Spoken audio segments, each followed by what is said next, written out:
Hello, my people, and welcome back to my series on how to live a better life. Today, we're going to dive into chapter 2 and look at one of the most powerful and misunderstood forces in the world. That force, love. We're going to look at what it really is. Is it a feeling? Is it a choice? Let's go deeper and explore what love really is. Webster defines love as a strong affection for someone, often in romance or attraction. But for me, I think it's so much deeper than that. See, I believe that love is a conscious choice. It's a decision to give of yourself, to put someone else's needs above your own. Love is an act of compassion. It's giving grace. It's mercy when the other person doesn't deserve it.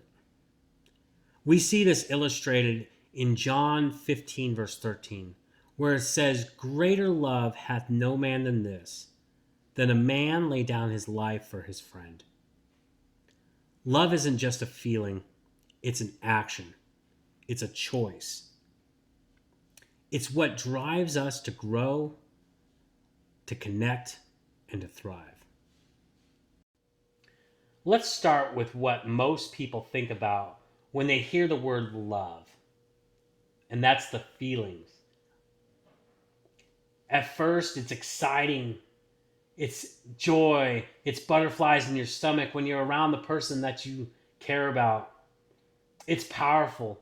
It gets us to do some crazy, crazy things. People have even cut off body parts to express their love for other people.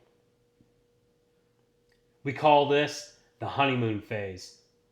And if you've been around a while, you know that the honeymoon phase gradually fades away. But there are some people out there who chase the feeling of love. They go from meaningless relationship to meaningless relationship, just trying to feel that excitement, the bubbles, the butterflies. But it's all for naught. See, when the feeling of love fades away, that's when the choice kicks in. Love doesn't have to die when the feelings are gone, but that's when you have to start putting in the work and choosing to love that other person. Love as a choice is intentional. It's loving someone when it's hard, when it's inconvenient, and even when it's easy. In his book, The Five Love Languages, Gary Chapman breaks this down way better than I can. He says that we each have our own way of receiving and giving love. For some of us, that's a kind word spoken at the right time. For some, it's just spending time together, or holding hands, or even just a small, thoughtful gift. When we truly love the person we're with, we take the time to learn how they receive love. It's a commitment. It's a decision that we make every single day. See, love as a choice is selfless. And that brings us to our next point. Selfless love. Selfless love is putting others above yourself. Not in a way that demeans you or degrades who you are, but in a way that prioritizes their well being over your own. See, Jesus modeled this love perfectly. He loved the people who even put him to death. Selfless love means loving those who don't love you back. It's being respectful and kind to even those who degrade you, to put you down, who talk trash about you. This kind of love isn't weak. It's probably the most courageous love you can have. Let's look at a few more characteristics of love. If you're familiar with the Bible, you know that 1 Corinthians chapter 13 is often referred to as the love chapter, and it's where we go to learn about love. Let's look at a few characteristics from that chapter. The first one I'd like to look at is patience. Patience is waiting. It's allowing things to grow and to mature. When you love your partner, you are patient with them. You allow them to mature at their rate. Love is kind. We know what kindness is. It's doing things for others, not expecting something in return.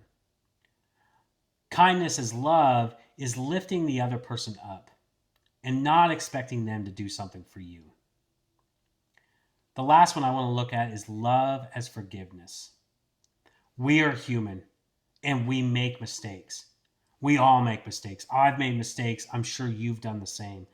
But love forgives. If you love your partner and they make a mistake, be willing to forgive them. Lastly, let's talk about the dangers of false love. Not all love is genuine. The Bible warns us about false love. It calls it lust and selfishness.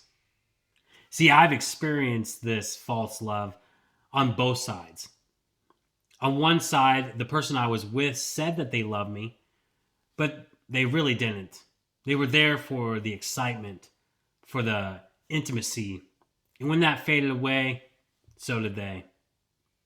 I personally have used the words I love you to get somebody into bed, to fulfill my own lust and my own selfish desires. We talked about the characteristics of love, and those are the actions of love. When you truly love somebody, you perform these actions out of love for them.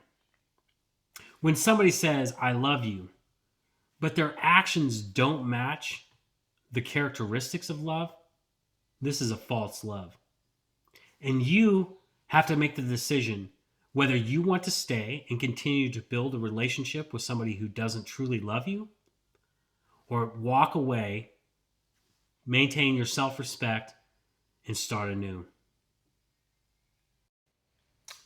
All right, let's wrap this up. Today we looked at chapter 2 of my book, How to Live a Better Life. We addressed the topic of love. We looked at what love is as a feeling. We looked at the choice of love and a few of the characteristics of love. And then there at the end, we dipped our toe into the dangers of false love, that being lust and selfishness. If you have not already picked up your copy of How to Live a Better Life, you can go over to Amazon and just search How to Live a Better Life, and I will try to post a link to that book in the description. If you enjoy my content, please give me a thumbs up, do all the things, like, comment, subscribe, all that great stuff. I hope you found this video helpful. Have a great day.